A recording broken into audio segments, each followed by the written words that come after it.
right, folks, you're very welcome to DSS Coaching Series, proudly sponsored with Locker Room Podcast. Don't forget, guys, you can check all the latest resources and materials if you just log on to www.deelysportscience.com. I'm delighted to be joined by the man, the myth, the legend that is Stephen Lavin from Game Sense Coaching.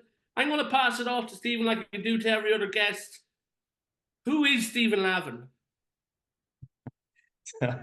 I am a principal for the last 10 years. Before that, I suppose I'm teaching 25 years, Alan, and used to play football for Limerick from 2000 until about 2013. I retired pretty much from all sports in 2013 because I had a fairly bad ankle injury, and so the Limerick Academy happened to be the football academy happened to be starting up at that time. And a good friend of mine, Paul Kinnerk, was heading it up with another friend of mine, Gavin, and they just asked would I get involved. So, like I suppose most coaches, I was coaching kids from, I'd say from when I was 18 or 19, you know, the local club in Adair, under 12s, under 14s, under 16s, etc., etc. Then when I got involved in this, when I moved, I'm actually the principal of the school I went to in Adair. So again, coaching that school team, but really I would say my true journey started when I joined the academy under the mentorship really of Paul, and he kind of really opened my eyes and my brother's eyes to a different kind of way how closely related coaching is to teaching really, and I haven't stopped being curious since, really, being honest. Stephen, what is the earliest memories? Like where did it all start from? Just anyone that doesn't know, Game Sense Coaching. You can check them out online. They're all over Twitter in terms of game-based material, unbelievable stuff. But for me, it's three brothers. Yeah. What is the earliest memories? Where did it all start from, or how did it get going? So what we'd had to do, Alan, right? I would say that it's probably the best journey you can have in coaching is you have a mentor who really, you know, is at the top of their game, which was Paul for us. And what we would do in the academy every Saturday when we were training the boys is we'd send our sessions to Paul. Okay. And he would always give you a little bit of feedback on the sessions. He'd never give you games or anything like that. He'd just give you feedback, you know, so kind of guided learning, you know. Yeah. And then Paul was doing a master's in games-based intervention training, where he was comparing drills, traditional based training, Alan, for six weeks, and then games-based for say 2 months for his PhD. So when he did that, he really kind of took us down the rabbit hole of the detail that's involved in game sense coaching, through splitting the game up into its different elements, etc., etc. Coaching through principles, the language you use in coaching, how effective questioning can be, etc., etc. And then, like, we would have had hundreds of games from all the sessions, because I'm in the academy 11 years now. I'm head of the academy now, actually. I'm head of Limerick Football Academy. So Dave would have been there for 8 or 9 years. Pete is in there now still. So we'd have had 100 games, Alan. And then during COVID, you know, we just got talking and said it'd make a great resource. And probably someone like coaching the game, who Colm Crowley, he had a great handle going on Twitter, and then Colm Nally. And we just said, look, sure, why not? And the following, I'd say we accrued a fair amount of followers quickly. So then the idea was just, would we do a website where people could access this? And DSportscience actually had one up for us. So, but that's where it came from. So the genesis of it was that we felt that not enough people knew the benefits that games could bring to training, and that we should get that knowledge out there. And it was all from our experience in the Limerick Football Academy. And you personally, Stephen, what led you down the path of coaching?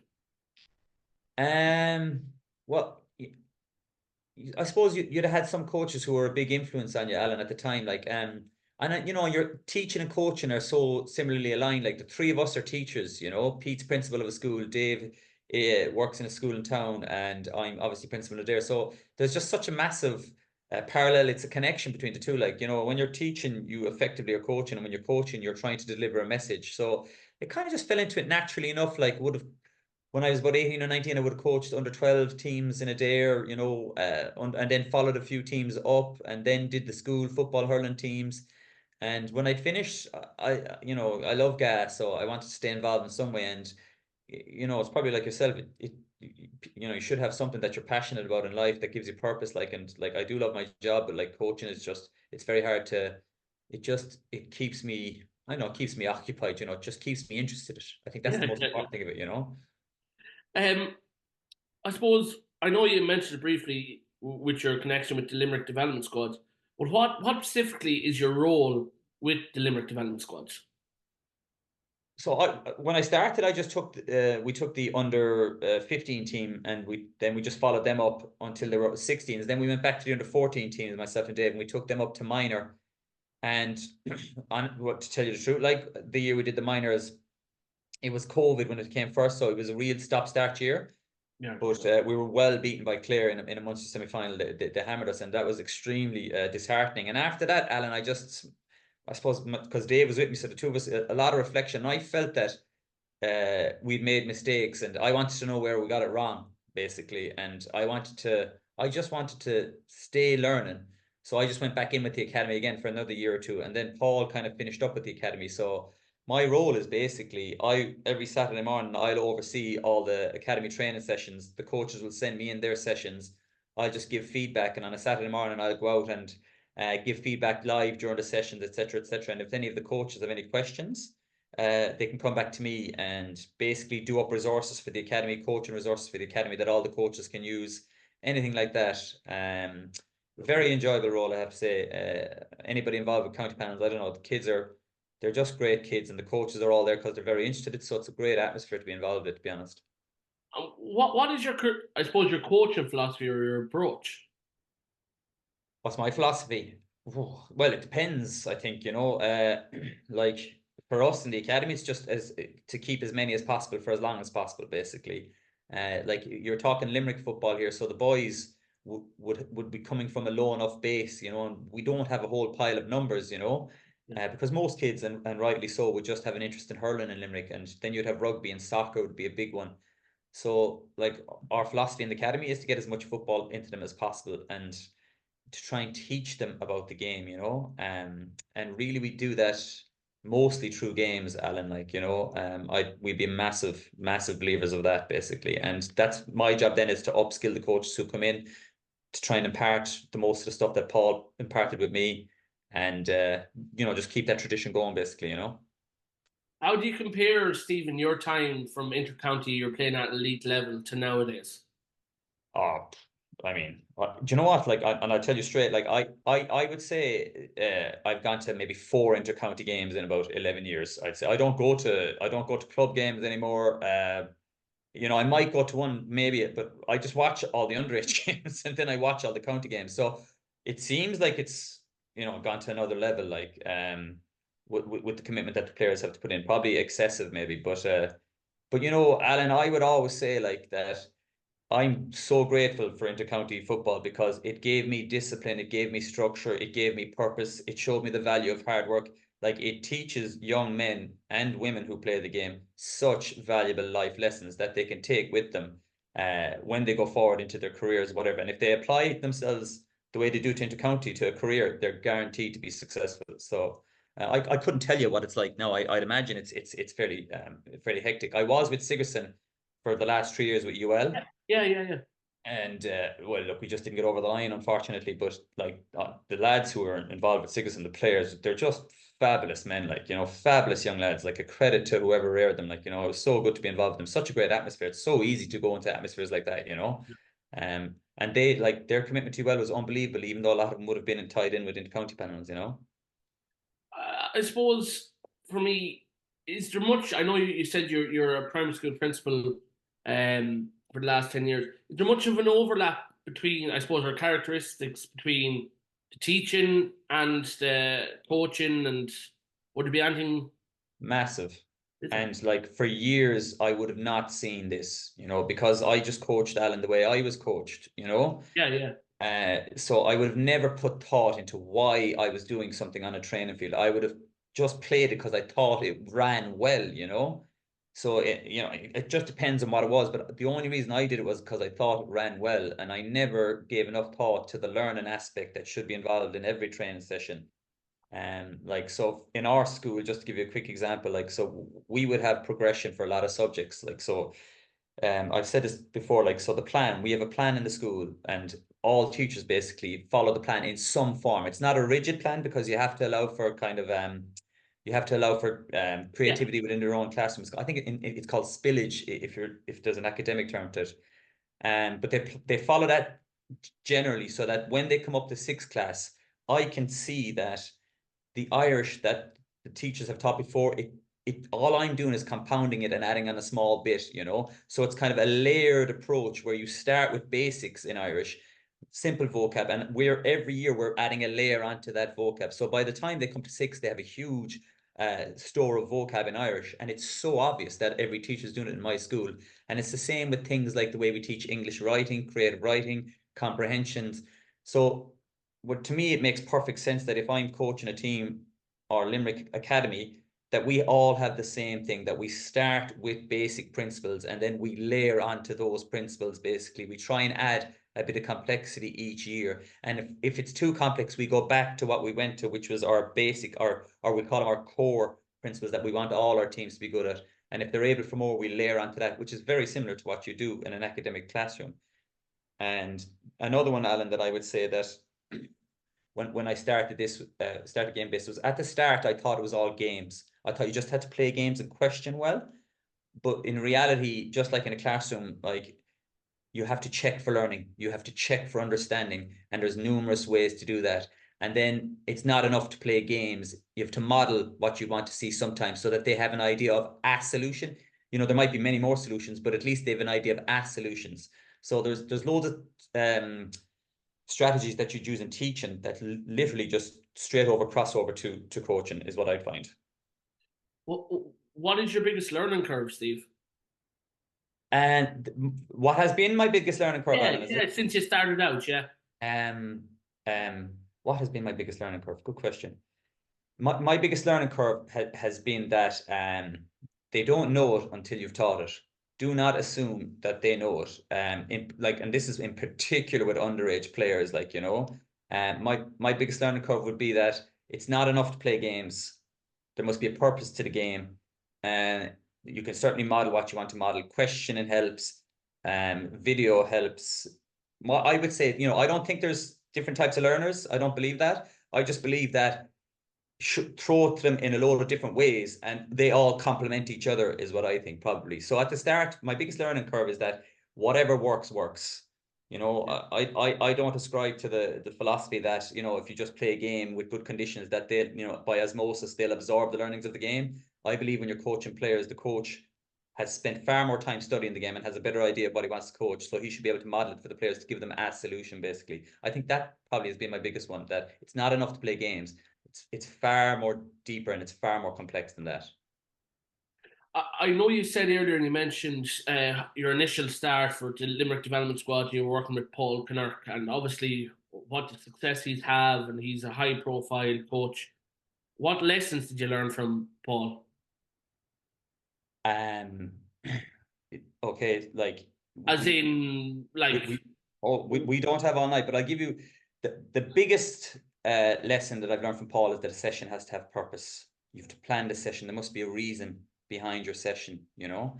The second biggest lesson I learned from Paul is that the game is broken up into so many different parts, Alan.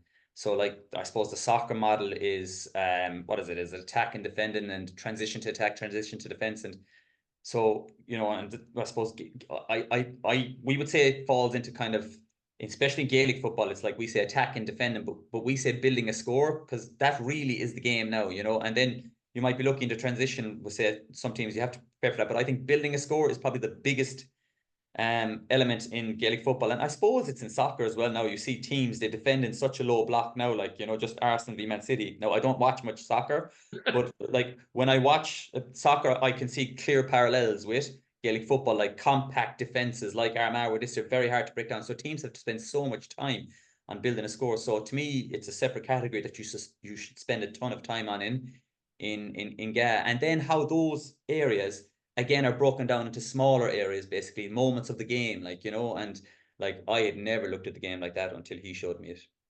Right. Okay. Yeah. Well, that's interesting. What do you make of the current state of the game, Stephen? The good and the bad.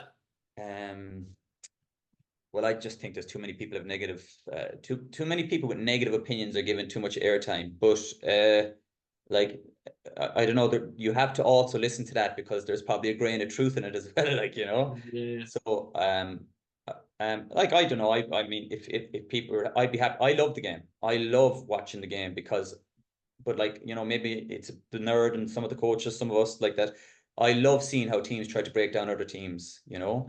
Could it be a bit more direct? Maybe. And like, I do remember the Armagh game versus Galway. I think it was the All Ireland quarterfinal, maybe, and that was, I remember that game. It went to extra time, and both teams consciously kept players up in their own half, so it turned out to be a cracking game. You know, the flow of the game went really well. So maybe that's a real good rule. I actually think, Alan, one of the big ones is the ball being allowed passed back to a keeper, yeah, because teams can't press in Gaelic football like you can in soccer. You know, it's, you know, in Gaelic football you can't press because immediately teams have an overload with the goalkeeper. You know, so yeah, it's extremely, unless you bring your own keeper into the press, you know. yeah. So it's extremely hard to press, but at the same time, then you don't want to take away the ability of the goalkeeper to join the attack as well. So I like that rule where you can't pass back to the keeper maybe inside their own 65 or something like that, because I do think the only way to combat that then is to press aggressively. I like the idea of keeping maybe 2, 3 players up, and other than that, I don't think I'd change much, you know. Like, Do you think the new rules that they're trying to introduce will affect the game majorly? very hard to say. I don't know, like, but I'm sure there's unintended consequences that are going to manifest out of the rules, like, you know, like, I can think of a few straight away. If you have to keep 3 players up, do you have to keep 3 defenders marking them, or can you rotate the defenders marking them? You know, can those 3 defenders go off to the other side of the field and attack and overload on the other side it just depends, like, you know. They might make it much faster. It's hard to know. It's hard to know. Like, I don't know. It's a real tough one to know. Like, will teams press aggressively because they know that if the keeper can join the attack, Alan, Yeah, then that means the attacking team will have an overload.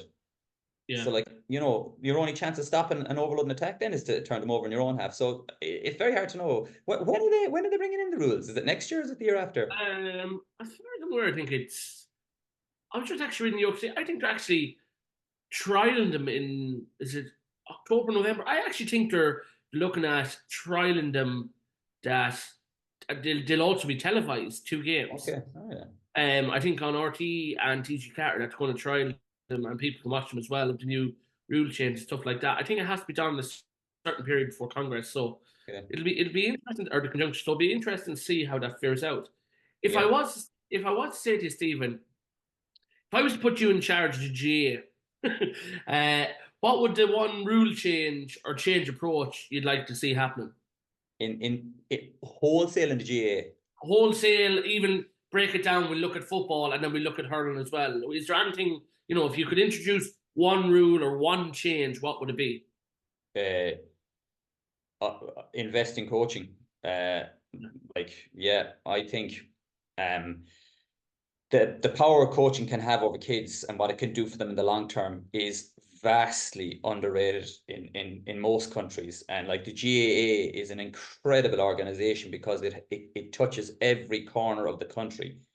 And I would say this for all sports, like, you know, like, all the money that the government should have, like, you know, invested in coaches. If you can get coaches, coaching club coaches, upgrade those coaches, upskill them, the level of coaching will be higher, retain more kids because they're getting better coached. And I just think society would benefit massively from that. Like, that's what I would say is, do everything you can to get as many people coached, as many coaches coached to the best possible standard. And I just don't, like, I can't see how that wouldn't help kids in this country. No, and obviously you feel like that there isn't that at the moment, like, in terms It's of. definitely not. It's like, there's great, now I'm not saying that there's not great people involved. Of Yeah, course there yeah, are. yeah, But like, most coaches, Alan, in all youth sports are volunteer coaches, you yeah, know. And like, to me, most of those people would benefit massively from someone who has experience giving feedback, supervising, very similar to the way we'd run the Limerick Academy and the way Paul ran it for years. Like, we grew so much as coaches and understood so much more, and all it was were quick conversations, you know. I think that is such an important template for, in my opinion, just on how you develop coaches within a massive broad scale, basically. and do you think, Stephen, though, in order, like, for a coach to come in to receive feedback, like, is it nearly a selection process? Because you need someone that's going to come into you that is open-minded and is accepted of feedback. And like, there is coaches out there that would feel, even though they might have only done maybe 1 year coaching, I know my trade, you don't need to tell me. Well, the best line you can hear is, "Look, I played the game for 20 years, you know, and like, I feel I played the game of football for him, and I realized I knew very little." You know, did you ever see that film Moneyball? Yes. There's a great quote at the start of that film. Was it Mickey Mantle, some famous baseball player? He said, "I never realized how little I knew about the game until I started coaching." You know, Yeah. so just because you played it doesn't mean anything. You know, I prefer anybody just with an open mind. Like, you know, be prepared to grow, because none of us have all the answers. We're all still learning. You know, we're all still curious. Well, I am anyway. I know you are. Yeah. You know, so like, that attitude helps, and it also helps in Limerick, Alan. In general, you get people who really want to be in there, so they're very open to discussions and chats. You know, and that doesn't mean they're going to take everything that you tell them on board, but they'll certainly try some of the stuff, which is, which is all you can ask for, really. You know. And Stephen, I'm going to put a question out here, and you're probably looking at saying, what is he asking that for? Because it makes sense. But for people that don't know game sense coaching, what does a typical session workshop look like from game sense coaching? You know, because some people just think, oh, sure, just a game that, you know. So Yeah, yeah. just to break it down for people. Well, the first thing we try and do is to try and show them the idea behind playing a game. So like, break the game down. So, and when you're coaching a game, that there's a reason behind the game. And we always start with very simple basic things, like, say if you're coaching an under 12 team, that if I'm playing a game, well, why am I playing that game? So that's the first thing that we try and get impart on clubs that we go to. So, and then to show that in a practical sense, Alan. Yeah. So look, this is the game that I want to play. Okay. Now, why do I want to play this game? Okay, so what conditions can I put in that game to encourage what I'd like to see the players do? Okay, when they're playing the game now, what questions can I ask the players? Okay, and why would I ask that question? Okay, if they're repeatedly making a mistake, okay, can I model something for them? So take them through that instance of it, then take them through the different ways that you can design games, then take them through an example of a session, and then in general go out and do that session that we've spoken about, so they get an idea of it. And one of us will do the session, and the other then will talk coaches through the session to explain why we're doing what we're doing, basically. And it works quite well in that at least they're not just looking at me coaching, Alan, where it's very hard for me to tell them what I'm doing. Dave or Pete or if I'm on the sideline, we can tell the coach on the sideline exactly what we're happening. And then a lot of the times we try and let them listen into the questioning that we'd be asking the players, so they get a sense of what questioning would sound like, and then head out. And that's about it. And kind of the importance of timekeeping in training. Like, I don't know, does, like, if you're a coach and you're listening to this, you should be timing your training sessions, and somebody should time it for you, because what you will find, and we all found this when we did it, is that you will spend half the session talking and only half playing games unless you time your sessions. You know, that's that. And people say, no way, I promise you, get someone to time it without you knowing it, you will spend half the session talking. And then you have to ask yourself the question, well, what did the players observe if I was talking for 40 minutes? So what did they take in? So the what's the word? The beauty and the simplicity of the message you're delivering. Like, you know, you don't need to speak for 20 minutes if you know what you're coaching. You know, 2 or 3 questions in a minute or two is enough, you know, because otherwise it just goes over their heads, like, you know. Yeah. And I know a lot of people that have been listening to this podcasts are from coaching backgrounds, and I always like asking each coach I talk to, what is your first few steps for, I suppose, entering into a new club when you join up with a new club, if you're going in coaching? Like, what would be your first few steps, initial few steps? If I was getting involved with a team, Alan, is Yes, it? yeah, apparently, yeah. Okay, well, find out who my players are first of all. Find out their names. Find out anything about them, their strengths, their weaknesses as players. That'd be number one, because I don't think you can. I can't go into a club who I don't know and say we're going to play this way, because I don't know the players. You know, so until I know what kind of players we have, their strengths and their weaknesses, then we can say, right, now we know the strengths and weaknesses of our panel, we can play this way. You know, I can't go in and say, for example, if I'm Clare, right, and I'm going in coaching the Clare senior hurlers, will say, right, we're going to play like Limerick, but they don't have the same players Limerick have, so I can't go in and coach them to play like Limerick when they have different players. So you got to find the strengths and weaknesses of your panel first. That's the first thing I do. And then the second thing I do is I get to know every single player's name as quickly as possible, because I want to be able to chat to them. I want to be able to build a relationship with them. I want to be able to have the crack with them. And I think players appreciate that when you know enough about them. Like, I would say that in the school as well, Alan. When I'm teaching in the school, if I'm out in the yard every morning, I greet every child. Every child that walks into the school, I know every one of their names. Now, there's, we only have about 160 kids, but I know all their names, and it does matter. I don't care what anybody says. It matters when you know their names and you give them a little fist bump and a high five.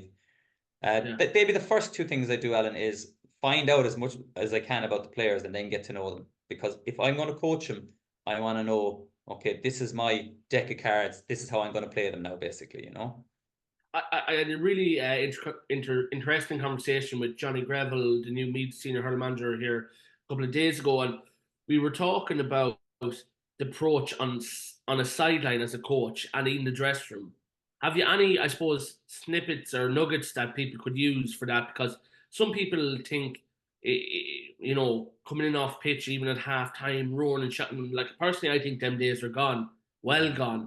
But I'd just like to see from your own point of view, from experience, what would be your approach on the sideline and in a dressing room on game days?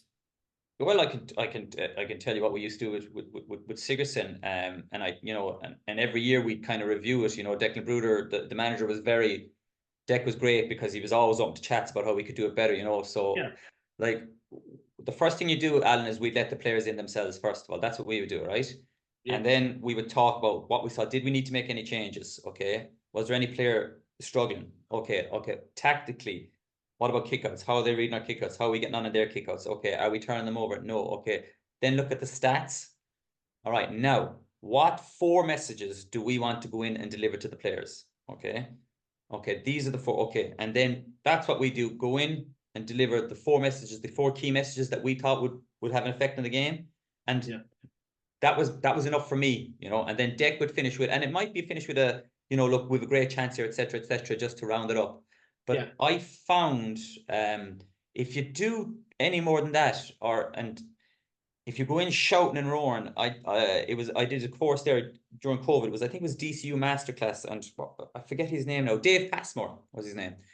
And I think it was Dave Passmore I was talking about it. He made a great point that, like, when you go in shouting and roaring, they only see your emotion. That's it. And they don't register the message, Yeah. So again, from a teaching standpoint, I want them to have, 3 to 4 things. And you could certainly say, if myself and Dave were there, Dave might go to the forwards and say, are we seeing anything? I might go to the backs. Are we seeing anything? Get it from them first.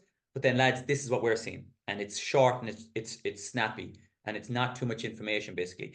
Now, Alan, I used to be the coach who'd go in shouting and you know what I mean? Yeah, we all were. Well, let's G these fellas up because they need a bit of a G up. But like the longer I'm in the game, less is more in my opinion. Like, I really feel now sometimes you might need to though, Alan, because their effort levels are not good enough, Yeah. So sometimes then you might say, look, lads, and then you might tear into them because you have standards and the minimum standard is, we work our socks off kind of, and if that's not happening, you have a right to get mad with them, like, because they're letting themselves down, mind you. What are, I suppose, from a school's point of view, and you've worked at a really high level in coaching point of view with inter-county squads and third level, what is the difference? Because I'm assuming you're involved with the Cummin Bunskill in your school in Adair. So what is the difference in coaching the adult to the child? Good question. It's like, kids, like, I am worse almost with coaching children, in terms of keeping myself calm on the sideline. It's, I am, because I have this sense that of an unfairness, even though there is no unfairness, So before I coach kids, Alan, I always remind myself, no, and even at this age, even though I'm doing this years, that these are children, so let's get yourself under control first. And then when I'm coaching the Sigerson, I never lose it on the line. You know what I mean? So the message that you give kids has to be nice and simple. But Alan, if I'm coaching kids and I was coaching the school team today, I use games. I use games to coach principles of play to the kids. And obviously they won't get it as well as the adults, but they love games. Yeah. They absolutely love games. So like there's not a massive amount. How I talk to the kids, might be milder, but I'll still bring them in. I'll still ask them questions. I'll ask for their opinion on stuff, I'll run a story by you. Now, I used to be like this. I want to stress that, Alan. I used to be like that, like, like, so, I used to be, I suppose, I don't know, is there a lot of coaches out there who are like me, but like, I used to bring them in and I used to tell them what to do. I'd nearly treat them like they were adults, Yeah. I think You we know, all go through that stage, though. Yeah. yeah. And no, it took me a good few years to understand that that's just, and it's a terrible way to coach kids, like, and I would have been successful-ish, Yeah. Alan, coaching the kids that way, and then you think you're a good coach because they've won something, but most of the time it's just because you had good players. Yeah. But like, I was coaching the school football team, and I have a rule in the school football team that all the sixth class boys, anybody who's sixth class boys, they play, as long as they come training, and most of them come training. There'd be some who don't play club but play for school, Yeah. And we had one year there where there was a young lad. He was in sixth class and he was in goals, and the sub was a fifth class boy, and he was very small, But the sixth class boy, we got to the West schools final, but he couldn't make it the sixth class goalkeeper. So it was the fifth class goalie was in goals, And of course I'm there and I still want to win, Alan. That's a big killer, but I'm like, he's small now. He's going to get lobbed. He's going to get lobbed, So I brought in three of the sixth class boys and I said, look, lads, this is the story here, This boy can't make it. This is our sub goalie now. Look, but like and I said to him, my worry is he might get lobbed. And they were like, this fella could be a good goalie. This fella could go good. And I said, yeah, maybe, yeah. And then the three just went, no, but it'd be so unfair because he's been there all year. And I said, okay, you've made my decision. And we went with him in goals. But what have you done with the kids there? Instead of me Yeah. like, they were better boys because of that. Like, the life lesson that they showed me nearly, after doing it this way, after giving the kids a voice, letting them have a say, and we went on to win anyway, which was great, which made it even better. Like, That's unbelievable. It's a yeah, great but like, story. It's a huge story, like, and I suppose it's credit. It gives go for the parents that belong to them three boys. They should be very proud of them as well. Like, that's oh, huge, so huge. again, just how you treat them, Alan, and the message has to be simple. Like, you might have to do a lot more modeling for the kids, but like, I do play a lot of games with the kids, mostly games because they love it. So, but it would be smaller sided games, especially, because Yeah. in underage. But even, Alan, if I was going into an inter-county team, like, I would be doing smaller sided games, and I mean 3v3, 4v4s, into 5v5, 6v6s, and obviously then into larger ones. But 100% because I see such value in them. Steve, what is your greatest achievement to date? What is, oh my God, in life? Well, in general, yeah. What is the greatest achievements? Like, surely there has to be some milestones that you've crossed in terms of. I know you would have played inter-county for Limerick at a high level, 13 years. You've set up a really good resource for coaches. Like, there has to be a lot of milestones there. Um, I never thought about that, to be honest with you. I, my getting married anyway, marrying my wife, 100%. I feel, Ella, I'm extremely close to my family. So my mother, my father, my brothers, my sisters, we are extremely close. We have a great relationship. By far, the most important thing to me would be my family, my wife, obviously included in that. Sports is just an extension of that because the business allows me to spend so much time with my two brothers. And I love spending time with my two brothers. We have great chats about it. They're great lads. Do you ever fall out? Sometimes, like, but not a No, whole lot. not person fallout. I mean on the pitch fallouts. Oh, like Dave, myself and Dave have done a ton of coaching together, so we get on really well. But myself and Dave would rub against each other more than myself and Pete and Dave would rub against each other. Right. Okay. So, oh yeah, and I'd be giving out like hell to Dave, and he'd be giving out like hell. And Alan, when we would do sessions, right? Because Paul filmed all those sessions we were doing, we had to time the breaks, which I still do to this day nearly. Time the breaks, and like if somebody was going 10 seconds over, I'd be roaring over at Dave, roaring or giving out to help him because we wanted the sessions to run on time, And Paul said you have to be an asshole when you're timing sessions. You have to, because you want to get as many games into them as possible, but not really, like, we'd see a lot of things eye to eye, but it's good that we see some things different though. Yeah, I think of course it is. Yeah, if we were all the same, the world would be a strange place. indeed. What's your biggest strength you have? What's the biggest strength you'd say you have? Biggest strength I have. I have a lot of belief in myself. but I'm eternally curious.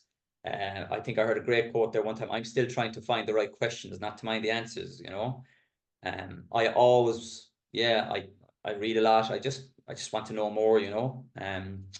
And yeah, I don't know. I'd say that's it. Just very curious, I think, you know. I think I have a good mind for designing games, Alan. You Yeah. know, I think I have a good handle on that in terms of sport. Yeah. That'd be about it, I'd say. I've two final questions for you, sir. Okay. First one would be, what advice have you for any aspiring coaches just beginning their journey that, you know, have either finished up playing inter-county football or club football and they want to throw their hat at coaching? Have you any advice for coaches that are just starting off? You know, and it'd be great to hear. If you're well, I think if you're just starting off, write out what you want to do in your sessions, and then when you come back from the sessions, okay, I'll give a coach two pieces of advice. Write down how you thought the session went, and what could you improve. And if you keep on that trajectory over the course of however, you will be an extremely good coach. Because if we reflect on what went wrong, we'll fix it. If we don't, we'll never fix it. That would be one. And the second one would be to write down is write down, who did you speak to? Who do you remember talking to that night in training? Write down the names of those players, and then make a conscious effort to talk to the other players the next night. And that way you'll never exclude anybody from your session, you know, and you'll treat them all roughly the same way. You make time for all of them. But if you want to be a better coach, reflect, write down what went well, what didn't go well, and then think about why it didn't go well. And that will make you an unbelievably good coach. Would reflection be a big thing for you, Stephen? Non-stop, yeah. Like I would, yeah. Even when I'm giving feedback to Pete or the lads on the with the academy, I would reflect on the feedback. Would you overthink though? Would it be a certain extent that you'd nearly go over the top? It possibly, but like I would always talk with, say if I give Pete feedback, okay, or I would always talk to him. Did what I was saying make sense, Pete? Did I present it well enough? Did I come across, you know, too abrupt with you? Did I interrupt your session? And Pete's always good to give me a gauge on what the feedback was like, basically, you know. Yeah. And then Alan, if you can't reflect on, you have to reflect on sessions. You have to, because otherwise you just do the same session the next time. And where's the learning? What mistakes could we make it better? You know, you're missing out on a massive opportunity if you don't reflect.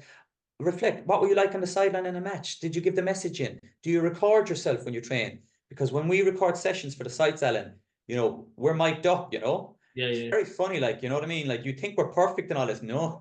Oh, I know all about it. You know what I mean? Yeah. You know, it's a constant journey, you know, and definitely you have to reflect on stuff, like, you know. Yeah, my final question for you, Stephen, before we finish tonight, where would you like to see Stephen Lavin and game sense coaching in 5 years' time? Oh, where would I like to see it? I would like to see it.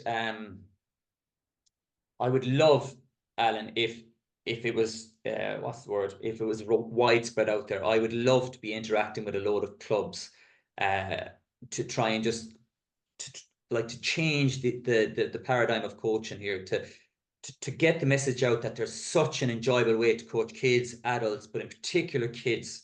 You know, that if there's a way we can do it, and it's not perfect, it's messy, and that's fine, but it's so much better than if we just stand them behind lines and have them waiting the whole time, that there's such an enjoyable way to do it with them. I'd love if that message was more mainstream in 5 years' time, and that the whole point of coaching is not for underage, for winning. The whole, which I totally ascribed to when I was younger, the whole idea of it is we want to keep as many as possible for as long as possible, because if we keep as many as possible for as long as possible, we can only strengthen the club and our chances of winning then when we get older.